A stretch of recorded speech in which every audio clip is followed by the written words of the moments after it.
Hi, I'm CJ and this is my RC channel. This is the second video in the series for the build and runs, etc. of the Kyosho Inferno MP10e. Again, this is a brand new kit and it looks like it's going to be really neat. I can't wait to drive this thing for the first time. This is the motor ESC combination I'm going with. It's a McLaren. It's similar to the setup that I've got on my 1/8 scale GT car. It's a 1900 kV. I really like the way it performed on my Serpent, and so I thought I would go ahead and try this basically the same package on this 1/8 scale Buggy.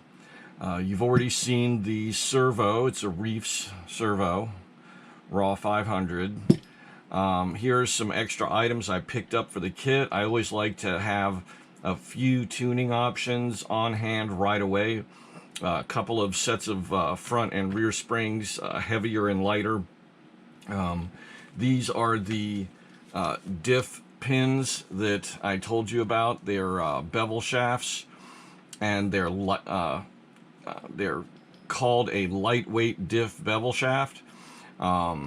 The idea being that you're reducing the rotating mass of that internal mechanism, and the less weight, the faster it spins up and down. Since there's 3 of them, you're removing a lot of weight by going with all 3 of them from the 3 diffs. I got a couple of front sway bars. I got 3 rears. I probably would have gotten more, but there was availability issues. I've got my MyLabs transponder and a receiver.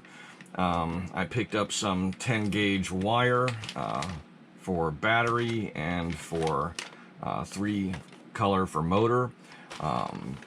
There may or may not be wire in here, but I thought I'd go ahead and get some just to be sure.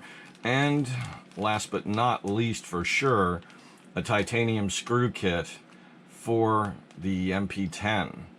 Now this just says MP10, it doesn't say MP10e, so it may not have every screw I need, and it may have some that I don't need, but I have been building up a supply over time of titanium and aluminum hardware. Now, I'm not going to use aluminum probably anywhere on this kit because 1/8 scales are, you know, pretty hardcore. But if I was, say, building a 1/10 scale 2-wheel drive buggy, or maybe even a 4-wheel drive buggy, there might be places on it where I would feel comfortable using aluminum screws instead. And aluminum is 1/3 the weight, whereas high quality titanium tends to be about 40%. So 43, 45, depends. Anyway, so I've got a lot of titanium hardware here, and I'd ordered some more a while back to use on another kit that did not have a titanium screw kit available for it. That's the Techno short course truck, the 410.3 that I'm going to be building here next. That's the project on deck after this. Those are the 2 vehicles that I'm going to be racing this winter indoors off-road. And so what I did was I sat down with the instructions and I listed, you know, I just wrote down a list of all the different screw sizes in the instructions. I'd read through and I'd update my count for each screw type until I found one that I didn't have. Then I'd add that one and then continue, and just got to the end of the book and then did a quick review of it, and that gave me a list of, you know, how many M3x10s, how many M3x22s, etc., etc., etc., how many M4x whatevers. And then I went on to Lunsford's website and I bought the hardware that I needed. I think I bought the lion's share of it from Lunsford. I bought a few sets of screws from a couple other vendors that had you know, good prices. The thing with Lunsford is you're generally buying them in lots of 4 So if you need 9 screws, that means you got to buy 12 of them. And at about $2 per screw on the average, that gets expensive. If you're trying to build a kit for, you know, a screw pack for the entire kit.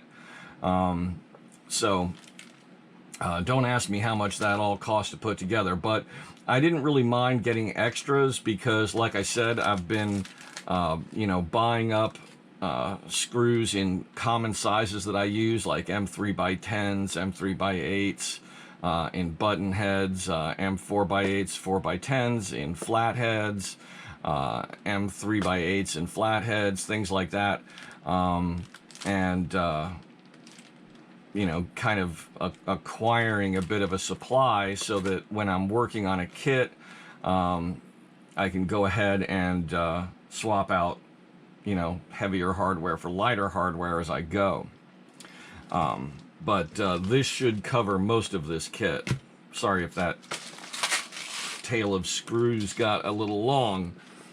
Anyway, so I'm gonna go ahead and put all this stuff aside, and I'm gonna start into the first steps of the instructions, which is putting together our differentials.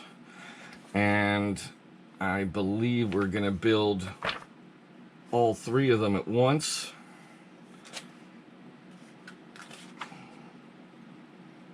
And then we start building our cases. And then we start putting together our chassis so we have somewhere to bolt them to. So let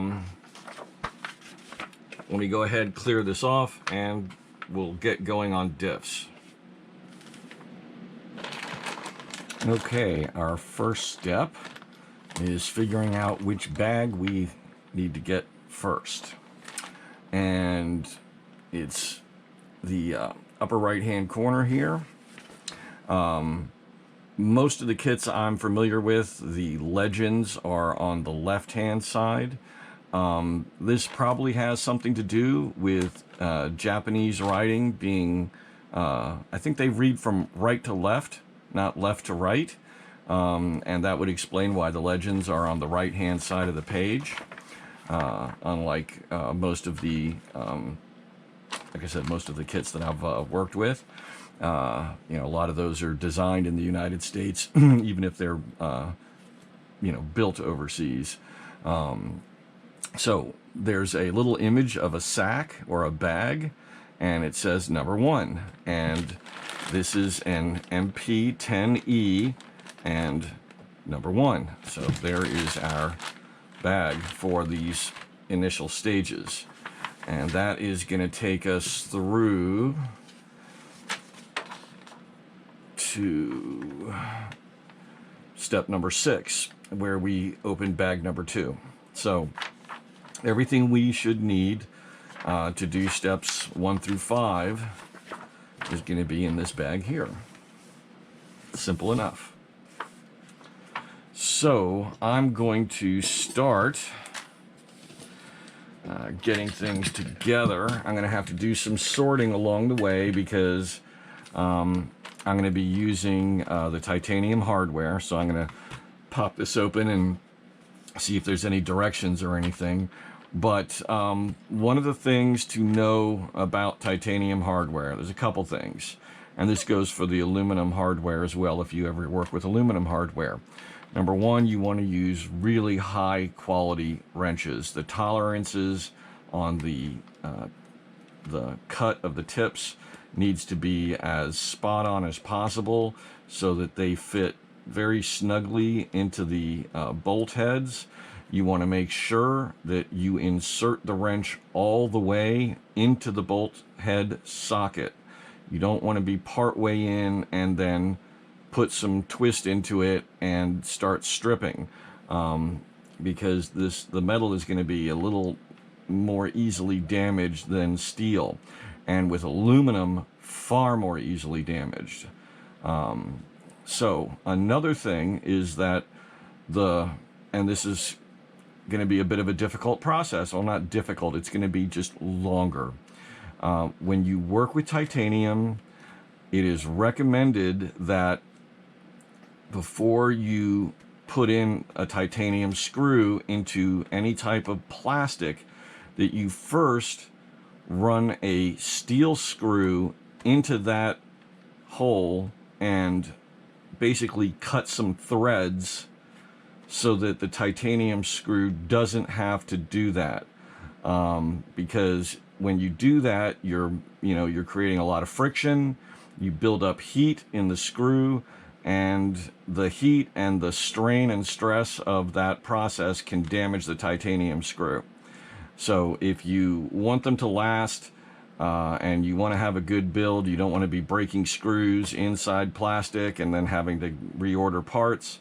And if you decide to work with titanium, and this also goes especially for aluminum, you absolutely need to cut the threads first using a steel screw of the same size, preferably something a little longer that's gonna, you're gonna run the screw all the way down and all the way back out to any bottom point that is there, so that those threads are ready for the titanium screws. Now, this sounds like a lot of extra work, and it's definitely going to be, and you're not going to want to use powered drivers on your titanium hardware, maybe to take it out. But if it's a very long screw, I wouldn't recommend that either, because a long screw, when you're backing that out, there's a lot of friction, and you tend to heat up the screw very rapidly, and that's probably not good for the titanium either.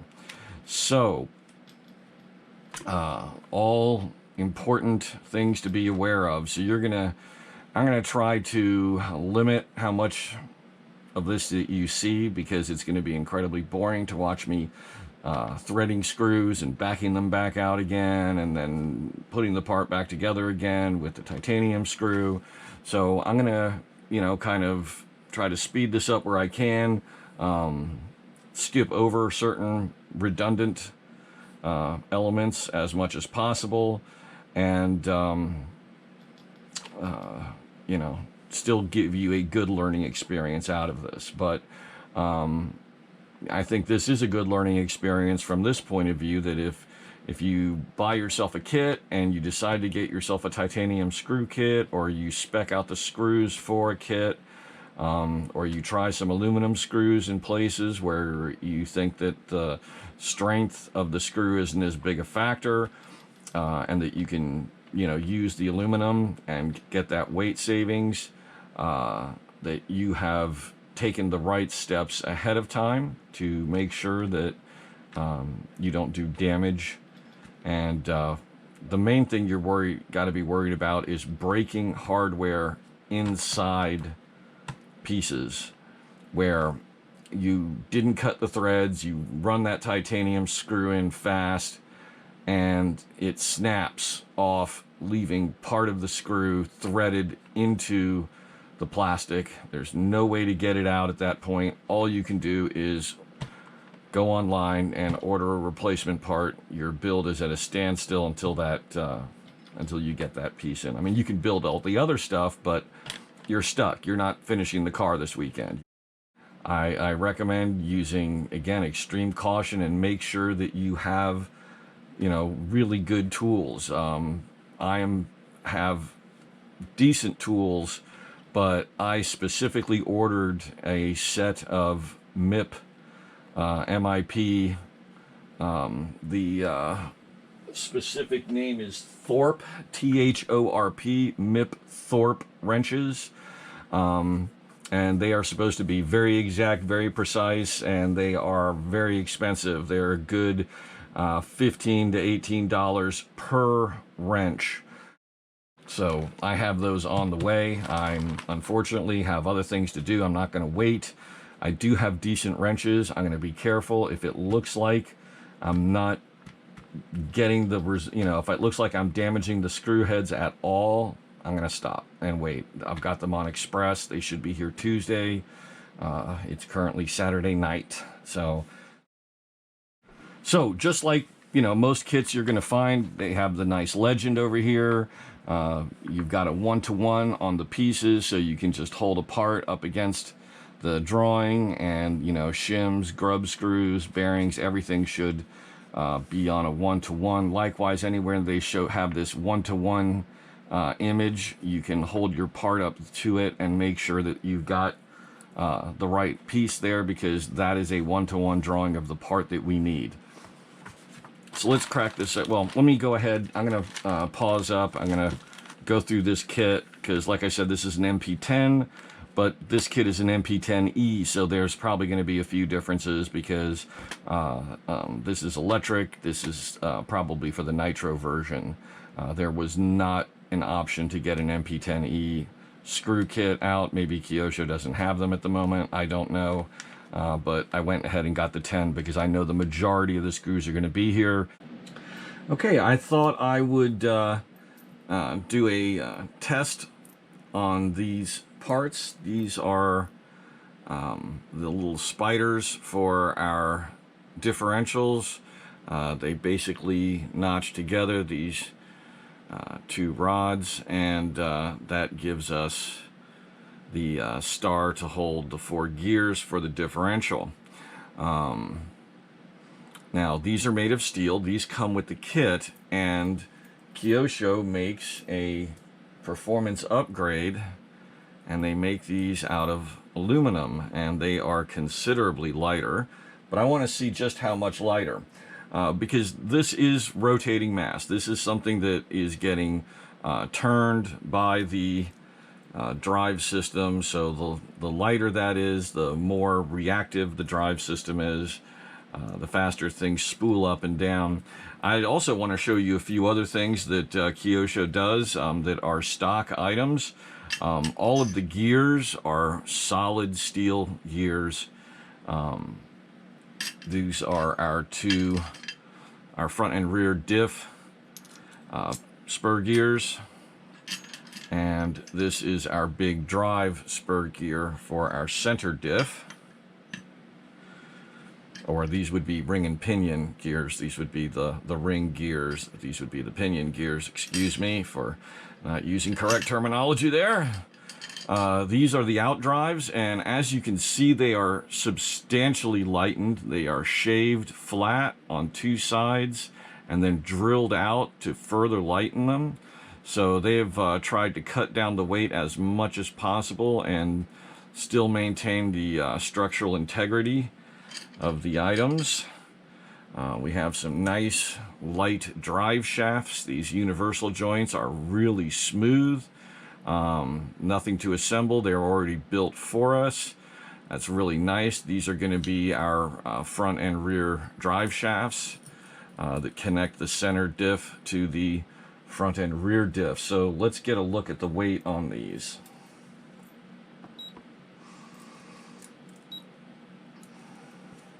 This will be easier if I just do them in the tray here, so they don't have to worry about them rolling off. Just let me zero that out. Okay, 13 grams.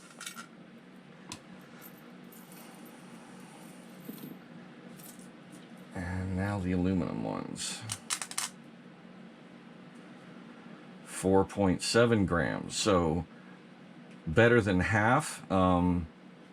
8 grams lighter, more or less. 7 grams lighter. So, nice weight savings there. Not that we're worried about overall weight of the vehicle, but this is a savings of, again, rotating mass, and that's a big factor. So these little black ones will go into storage in case any of these ever break or wear on me and I need to wait for replacements. Never hurts to hang on to these. So I'm going to be starting a parts box for this kit.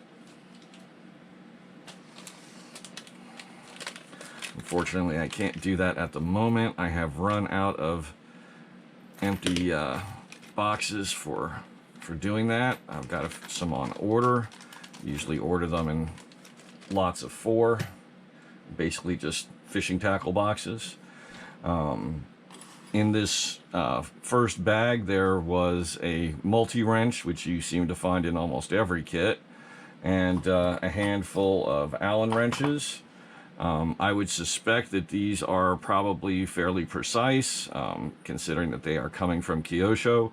I'm not going to use them unless I need to. In other words, if there is sometimes you end up with a situation where you can't reach a bolt with a normal nut driver.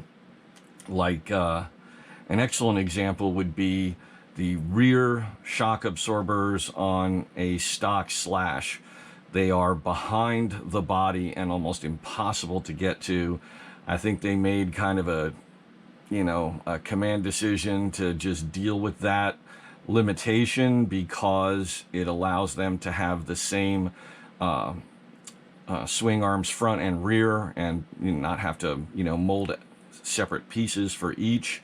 But it is kind of aggravating sometimes where you've almost got to disconnect the top of both shocks so that you can get the swing arms to hang down far enough to reach one of those bolts, whereas one of these you can get to it and at least get it started. So anyway, I'm just setting those aside. Probably won't need them at all. So I've just got my little parts here organized, so I've got them when I need them. Likewise over here and here. So I'm going to pause for a moment, and I'm going to print out a build sheet so that I know what fluids I'm going to be using front and rear. I've got some pre-done build sheets from other drivers, so I'm going to use one of those as a baseline starting point instead of the stock setup. So I'm going to go over that, print one out so I've got it, print a blank one so I can start filling it in, and get the fluids that I'm going to need for these 3 diffs. Okay, did a little reading, did a little comparison, downloaded a few different files. Unfortunately, because this is such a new kit, there are not a lot of example setup sheets available. There are setup sheets for the 10, but not the 10e. So you're talking a different driving style, running nitro versus electric. Weights are potentially different. So you really can't glean a lot from them. I mean, you might be able to get some ideas by, comparing a bunch of them and looking for, consistent things that are being used, or standard settings, things like that. But you really want to find stuff that is specific to the E. Now, there is the stock E setup sheet, and these were not where you would expect them. I really had to go looking for these. I actually had to just do a Google search and find them that way. They were not on the website. Neither was the blank setup sheet. You would think that they would be on the Kyosho site, but they haven't updated their Kyosho USA site in a while, I guess, because those files just aren't there. In any event, I was able to get a hold of them by, like I said, doing a Google search. And so there's the starting box setup, which is their generic build. And then I found this by someone named Reno, and the track is a high grip track. Now that's vague, but it's consistent with the environment that I'm going to be racing, which is very high grip indoor clay type tracks. There's basically 2 near me that I can get to within a reasonable drive, and I think one of them doesn't even do 1/8 scale. So really, I'm looking at 1 track, so I'm going to kind of have to tailor the car to that environment specifically. That's going to be my main place to go race. Obviously, I'm not like, chasing after some title or something like that. I just, want to go have a good time racing, on the weekends. Anyway, what I did was go over these 2 setups and look for things that were the same or different, and things that were the same I checked off on my sheet, and things that were different I went with as well. And there are some things I'm not going to be able to do right away. For example, the front hub carrier, the stock setup sheet has plastic and 17.5 degrees. That's going to be the caster angle. Now that is checked off, and that must obviously be the one piece that they give us. The difference to this person's setup sheet is that it's made of aluminum versus the plastic one. Now, I'm not going to run out and buy the aluminum one, especially since I don't know that 17.5 is where I want to live. 16 or 19 degrees might be, more what feels good for my driving style. I don't know. I'm not going to be tinkering with that right away. I'm going to go with the plastic stock part. So that's what I checked off on my setup sheet. But things like settings, like a lot of the stuff is the same. This build that this person came up with is very similar to the stock setup. There's a few minor changes here and there. Same sway bars, front and rear, same amount of sway bar adjustment front and rear. The same steering plate setup, so Ackerman is the same. They run the hard front and rear suspension arms, not the standard, which are soft. That is something that I may look into getting my hands on. I'll have to check availability. Let's go over here. I am going to build up to their shock layout, and that is 450 and 550 shock oil, front and rear respectively. 70 millimeter gray and 81 millimeter reds. Now, I did not have either of those two springs, and those are not the stock. The stock setup is a 70 millimeter red and an 81 millimeter light purple. That's what comes with it. Now, they went down in shock oil by 100, and in the front they went down by 200. The rear they stayed the same, so they've gone past the rear in softness or in lack of damping. So I'm assuming that the gray is a softer spring than the stock red. I'm going to have to print out a copy of the Kyosho spring sheet. Now, because I've also got some Serpent stuff going on here around the house, I've got sets of front and rear Serpent springs as well.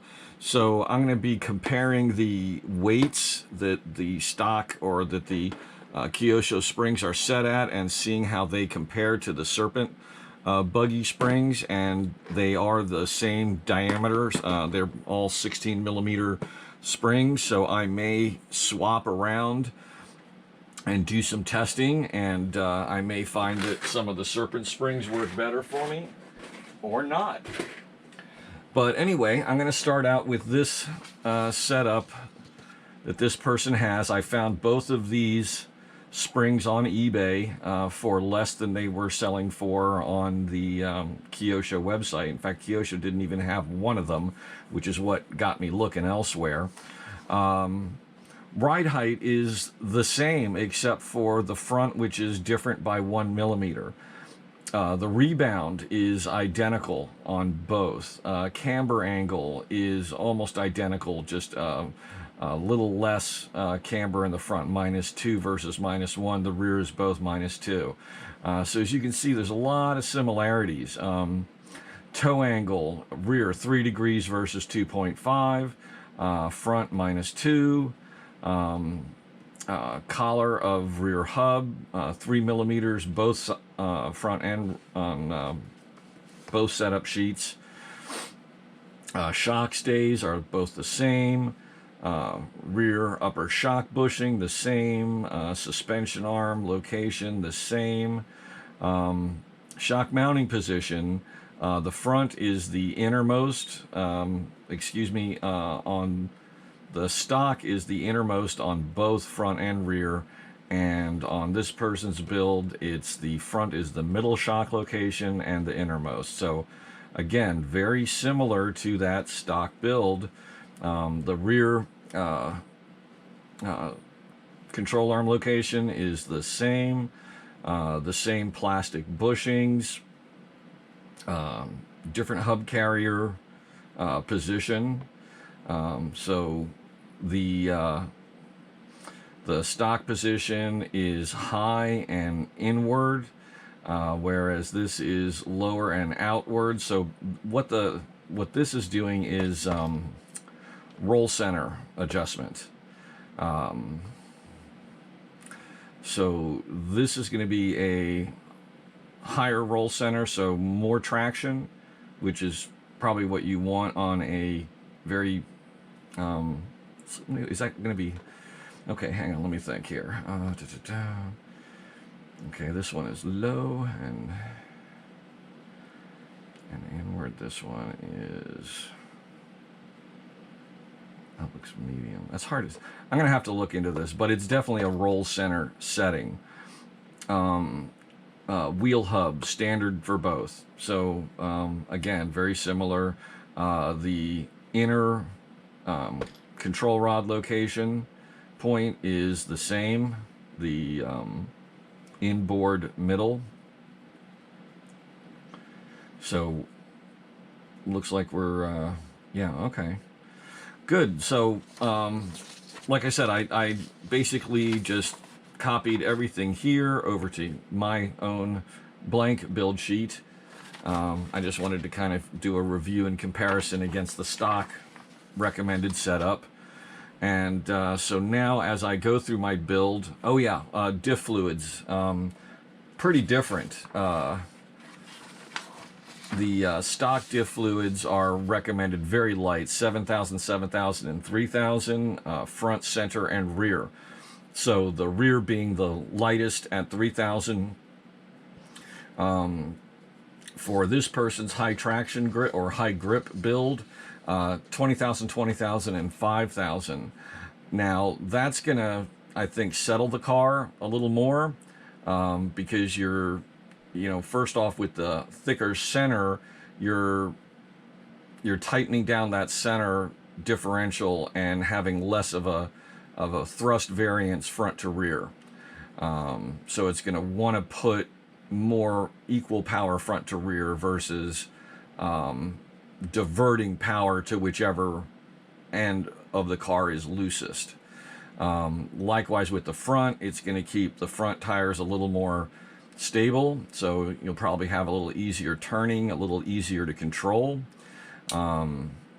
So I'm definitely going to go with this setup, and this is all a first baseline. It's interesting, they've got the similar motor setup that I'm running on another vehicle that's basically 1/8 class, the Hobbywing XR8 SRT ESC and a 1900 kV motor, and Gen A 6000 Shorty.